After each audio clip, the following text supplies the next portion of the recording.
कैसे हैं आप सब? आई होप सब अच्छे होंगे। लास्ट की वीडियो में हमने पढ़ा for loop. Okay, for loop. इस वीडियो में मैं आपको बताऊंगा कि व्हाइल लूप क्या होता है। ओके, इस वीडियो में हम कवर करेंगे व्हाइल लूप। फोर लूप सिर्फ सिंटैक्स का अंतर होता है। ओके, और दोनों वर्क सेम करते हैं। सिर्फ सिंटैक्स में हम फोर में हम अलग लिखते हैं और व्हाइल में हम अलग लिखते हैं। ओके, ये सिंटैक्स का फर्क है, नथिंग एल्स। ओके, तो व्हाइल लूप को समझने के लिए आपको इस वीडियो को एंड तक आपको देखना पड़ेगा। Okay, while loop,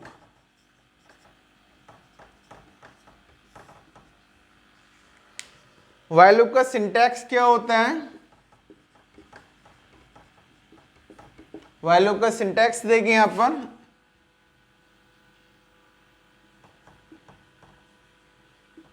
while condition statement and increment या decrement। ओके, तो यहां पर इंक्रीमेंट या डिक्रीमेंट,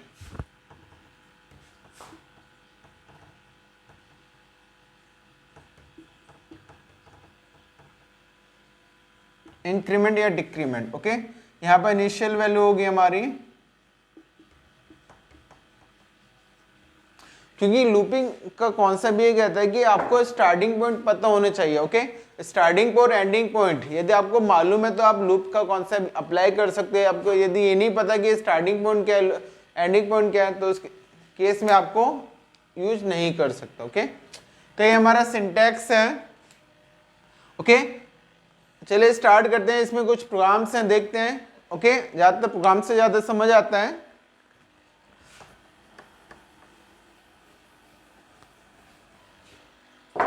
तो व्हाइल लूप से हम बनाएंगे केवल प्रिंट करेंगे हम 1 to 10 using while loop, using while loop. तो व्हाइल लूप के थ्रू हम 1 to 10 प्रिंट कराएंगे। ओके, देखिए किस तरह हम प्रिंट कराते हैं। एक तरफ मैं लिखता हूं फॉर लूप, ताकि आपको क्लियर हो जाए कि फॉर लूप में हमारा सिंटैक्स क्या था। ओके, इधर लिखेंगे व्हाइल लूप, और व्हाइल के साथ एल्स पार्ट भी हम लगा सकते हैं, फोर के साथ भी एल्स पार्ट लगा सकते हैं, बट अदर लैंग्वेज के साथ कभी भी फोर के साथ एल्स पार्ट नहीं यूज होता है। ओके, तो देखिए यहाँ पर आई की वैल्यू कहाँ से स्टार्ट करना है हमारा, हमें स्टार्ट करना है 1 से। ओके, उसके बाद हमने कंडीशन अप्लाई की, व्हाइल कब तक चलना है, आई लेस देन कब तक चलना है हमारा 10 प्रिंट करना है, तो 11 आपको प्रिंट करना होगा। ओके, देन आपको प्रिंट करना है आई और एंड इक्वल स्पेस। यदि आप एंड इक्वल स्पेस नहीं लिखते हैं, तो यदि आई को प्रिंट कराते हैं तो केवल ये आपका न्यू लाइन में प्रिंट करेगा, हर वैल्यू को न्यू लाइन में प्रिंट करेगा। ओके, ये हमारा कंप्लीट नहीं हुआ है। जब भी लूप का कॉन्सेप्ट आता है तो आपको एक टर्मिनेट वैल्यू आपको देनी होती है। ओके, तो यहाँ पर मैंने ये कंडीशन है, कब तक चलेगा, कितना इंक्रीज करना है, तो हम यहाँ पे क्या करते हैं, तो यहाँ पर मुझे इंक्रीज करना है, यानी आई इक्वल आई प्लस 1। आई की वैल्यू कितनी इंक्रीज करनी है, 1 इंक्रीज करनी है। ओके, तो यहाँ पर आई की वैल्यू कितनी इंक्रीज हो रही है, 1। तो यहाँ पर एक और भी तरीका होता है शॉर्ट हैंड लिखने का, आई प्लस इक्वल 1, आई प्लस इक्वल 1, ये शॉर्ट हैंड है। ओके, इसको शॉर्ट हैंड बोलते हैं। आप ये भी लिख सकते हैं, ये भी लिख सकते हैं। ओके, ये हमारा था व्हाइल लूप। इससे क्या होगा, इससे हमारा जो रिजल्ट आएगा वो ये रिजल्ट आएगा, आई की वैल्यू कितनी स्टार्टिंग में 1, क्या 1 less than 11, yes. Inside the loop क्या प्रिंट कर रहा है, आई की वैल्यू कितनी आ रही है, 1। नेक्स्ट स्टेटमेंट क्या है, आई इक्वल आई प्लस 1। अब 1 को कितना इंक्रीज किया, 1, तो आई की वैल्यू कितनी होगी हमारी, 2। ओके, 2 होने के बाद फिर से कंडीशन चेक करेगा, क्या 2 लेस देन 11, यस। यदि कंडीशन ट्रू है तो ये हमारा इनर लूप में चलेगा, प्रिंट आई, आई की वैल्यू कितनी आ रही है, 2, तो 2 प्रिंट किया, क्योंकि स्पेस मैंने यहाँ दे रखा है इसलिए यहाँ स्पेस यहाँ हम ले रहे हैं। ओके, फिर से आई की वैल्यू इंक्रीज होगी, अब आई की वैल्यू कितनी होगी 3, फिर से कंडीशन चेक करेगा, अब आई की वैल्यू होगी 3 लेस देन 11, यस, फिर कंडीशन आए, फिर प्रिंट करेगा आई की वैल्यू कितनी आ रही है 3, तो यहाँ पर 3 प्रिंट करेगा एंड फिर क्या करेगा आई की वैल्यू इंक्रीज करेगा। ये कब तक चलता है, जब तक ये कंडीशन ट्रू रहती है। अब सपोज करिए आई की वैल्यू 10 आ गई, ओके, तो 10 लेस देन 11, यस, अब आई की वैल्यू कितनी है 10, एंड पार्ट में हम लेके चल रहे हैं, तो आई की वैल्यू कितनी आ गई हमारी 10 लेस देन 11, यस, तो क्या प्रिंट करेगा वो 10। अब आई की वैल्यू कितनी होगी 11, क्या 11 लेस देन 11, नहीं, तो ये कंडीशन हमारी फॉल्स हो जाएगी, ओके, तो हमारा क्या रिजल्ट प्रिंट होगा 1 to 10, ये हमारा रिजल्ट प्रिंट होगा। यदि इसी को फॉर लूप के थ्रू बनाए तो कैसे बनेगा, देखिए, for I in range 1 to 11 print I और एंड इक्वल स्पेस, ओके। वैसे व्हाइल लूप से कोड बनाने से अच्छा आप फॉर लूप से बनाएं, ओके, तो बेस्ट है। तो देखिए यहाँ पर हमारे नंबर स्टेटमेंट बढ़ जाते हैं और यहाँ पर हमारे टू स्टेटमेंट में हमारा पूरा कोड बन जाता है, ओके। यहाँ पर कितनी लाइन्स है 1 2 3 4, और ये जो लाइन है ये आपकी इनिशियल भी है, कंडीशन भी है और इंक्रीमेंट और डिक्रीमेंट भी है, तो इसमें तीन स्टेटमेंट है, ओके, और ये हमारा 4 स्टेटमेंट है, ओके। तो वाइल का कॉन्सेप्ट ये कहता है कि हम यहाँ पर वाइल के थ्रू इस तरह का कोड बनाते हैं। चलिए हम एक कोड बनाते हैं जिसमें हम 3 डिजिट नंबर को ऐड करेंगे, ओके। हम देखते हैं कि हम यूजर 3 डिजिट नंबर इनपुट करें एंड देन हमें उसको ऐड करना है, ओके। तो यहाँ पर एक कोड बनाएंगे कि यूजर 3 डिजिट नंबर को ऐड करे, ओके,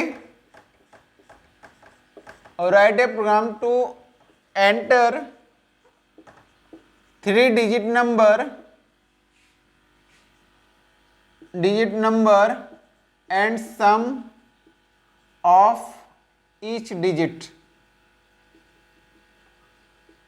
तो हमें क्या करना है, 3 डिजिट नंबर इनपुट करेंगे और उसमें जितने भी डिजिट हैं सबको हम ऐड करेंगे, ओके। किस तरह हम करेंगे, तो सबसे पहले आपको क्या करना है, सबसे पहले आपको एक यूजर से 3 डिजिट इनपुट चाहिए इंटीजर टाइप का, तो आपने इनपुट फंक्शन यूज किया, आपने मैसेज पास किया प्रॉम्प्ट एंटर 3 डिजिट नंबर, आपने 3 डिजिट नंबर इनपुट कराया, ओके, आपने स्टोर किया यहाँ पर।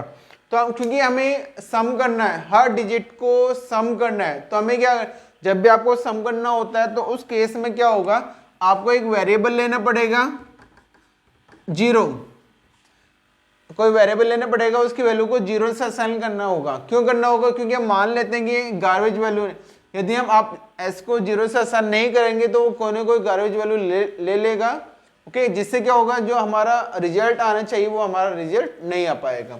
तो इस केस में हमें करना क्या है कि यहाँ पर एक वेरिएबल लेंगे, उसको हम असाइन करेंगे 0, इसका मतलब ये इसके पास कोई वैल्यू नहीं है, अदरवाइज वो कोई ना कोई गार्बेज वैल्यू ले लेगा, उसकी जो वैल्यू होगी वो हमें नहीं पता होगी वो किस टाइप की वैल्यू लेता है, ओके। तो यहां तक क्या, तो कब तक चलना है हमारा, कब तक चलाना है, वाइल एज n, जब तक कि n नॉट इक्वल 0, जब तक चलेगा ये लूप जब तक हमारी n की वैल्यू 0 के इक्वल नहीं होगी, ओके। तो उस केस में क्या करेंगे, हम लास्ट की जो वैल्यू है हम एक रिमाइंडर गेट करेंगे, तो n रिमाइंडर किस तरह मिलता है हमें, n mod by 10, okay. Then उस रिमाइंडर को हम सम कर देंगे हम r के साथ, ओके। हमें क्या करना पड़ेगा, फिर से हमें वो नंबर रिपीट करना होगा, ओके। मैं अभी आपको कॉन्सेप्ट, इसका लॉजिक आपको बताऊंगा, फिलहाल अभी कोड देखिए। तो यहाँ पर क्या करना है, n इक्वल n, मैंने फ्लोर डिवीजन यूज किया क्योंकि ये केवल इंटीजर वैल्यू रिटर्न करेगा, ओके। और यहाँ पर मैंने इसको प्रिंट किया, print sum of 3 digit number equal, और मैंने यहाँ पर s को प्रिंट करा दिया, ओके। अब देखते हैं कि एक्चुअली में वर्क कैसे घटता है। तो यहाँ पर हम देखते हैं लॉजिक क्या है इसका वर्क करने का। लॉजिक क्या है, ध्यान दीजिए यहाँ पर n की वैल्यू कितनी है हमारी n की वैल्यू मान लेते हैं हम, n की वैल्यू मैंने पुट की 1 2 3। ओके, हम हर स्टेप जो भी स्टेटमेंट है उसको स्टेप बाय स्टेप सॉल्व करेंगे। ओके, s की वैल्यू कितनी है हमारी, s की वैल्यू हमारी 0। कंडीशन क्या है, n की वैल्यू कितनी आ रही है, n 123, तो n not equal 0, yes. Okay, inside आएगा तो आपको r की वैल्यू क्या मिलेगी, n मोड बाई 10। ये जो मोड है ये हमेशा रिमाइंडर गेट करता है। जैसे 9 को मैंने डिवाइड किया 4 से, ओके, तो रिमाइंडर कितना आएगा 1, तो रिमाइंडर हमारा आएगा 1। इसलिए यदि मैं इसको 9 मोड बाई 4 करता हूं तो मिलेगा मुझको 1। ओके, तो इस तरह मुझे लास्ट की डिजिट मुझे लेनी है, तो मैंने यहाँ पर मोड किया तो रिमाइंडर गेट किया। अब यहाँ पर r की वैल्यू कितनी मिली, क्योंकि लास्ट की वैल्यू क्या हमारी 3, तो r की वैल्यू मिली यहाँ पर 3। ओके, अब सेकंड में क्या, s equal s plus r, s की वैल्यू कितनी आ रही है, s की वैल्यू है हमारी स्टार्टिंग में 0 प्लस 3, यानी s की वैल्यू हो गई हमारी 3। अब ध्यान दीजिए यहाँ पर ये जो फ्लो डिवीजन, ये एक्चुअल में क्या हो रहा है, यहाँ टाइप कास्टिंग हो रही है, यहाँ पर यूज हो रही है टाइप कास्टिंग। ओके, क्यों हो रही है देखिए, अभी आपको पता चलेगा क्यों टाइप कास्टिंग कर रहे हैं। आप ध्यान देना यहाँ पर n equal n flow division bye 10, हमारा n कितना है, यदि n को डिवाइड करेंगे नॉर्मली 123 को 10 से तो कितना आएगा 12.3, बट फ्लो डिवीजन क्या करता है, ये जो वैल्यू है इसको इग्नोर करेगा, क्या मिलेगा उसको, n इक्वल 12। तो यहाँ पर इस केस में क्या होगा, जब फ्लो डिवीजन करते हैं तो n की वैल्यू कितनी मिलेगी 12। अब n की वैल्यू कितनी आ गई 12, तो n कितना आ गया हमारा 12 नॉट इक्वल 0, यस। इनसाइड फिर यहाँ से आपको रिमाइंडर गेट करना पड़ेगा। अब s की वैल्यू कितनी आ रही है हमारी 3, r कितना होगा 2, क्योंकि हम 12 को फ्लो डिवीजन करेंगे मतलब डिवाइड करेंगे 10 से, तो रिमाइंडर आपका आएगा 2। ओके, इस केस में क्या होगा, s इक्वल s की वैल्यू 3 आ रही है प्लस 2, कितना हो गया 5, तो s की वैल्यू कितनी होगी 5। ओके, यहाँ पर अगेन फिर से हो रहा है, तो n कितना आ रहा है 12, तो इसको डिवाइड कर रहे हैं 12 फ्लो डिवीजन 10, तो करेंगे तो कितना आएगा हमारा 1, n की वैल्यू कितनी आएगी 1। अब n कितना आ गया 1, क्या 1 नॉट इक्वल 0, यस। इनसाइड अब s की वैल्यू कितनी आ रही है, s की वैल्यू हमें मिल रही है 5, क्योंकि रिटेन हो रही है वैल्यू। अब r कितना हो गया हमारा, r तो 1 ही रहेगा ऑब्वियसली बात है, तो s इक्वल s कितना हमारा 5 प्लस 1 कितना हो गया 6, तो s की वैल्यू कितनी आ गई 6, और ये हमारा लूप टर्मिनेट हो गया। अब n की वैल्यू कितनी आ जाएगी 0। अब फिर कंडीशन चेक हो गया 0 नॉट 0, नहीं, ये तो कंडीशन फॉल्स हो गई, तो हमारे लास्ट में जो हमने क्या किया यहाँ पर s को प्रिंट करा दिया, और s की वैल्यू क्या आ रही है आपके पास लास्ट में 6, तो यहाँ पर s कितना आ रहा है हमारा 6, तो ये हमारा आंसर है। तो इस तरह आप 3 डिजिट कोई भी नंबर इनपुट कर सकते हैं और इस तरह आपका रिजल्ट आएगा। ये हमारा वर्किंग प्रोसेस है, लॉजिक है कि किस तरह हमारा कोड रन होता है। ओके, ये बैकएंड में चलता है एक्चुअल में, ये जो सिर्फ हम एंटर करते हैं तो हमारा रिजल्ट आ जाता है। ओके, और बैकएंड में किस तरह हमारा वर्किंग होती है, तो इस तरह हमारा वर्क करता है। आई होप आपको ये वीडियो पसंद आई होगी। ओके, आप हमारी वीडियो को लाइक करें, शेयर करें, कमेंट करें। धन्यवाद।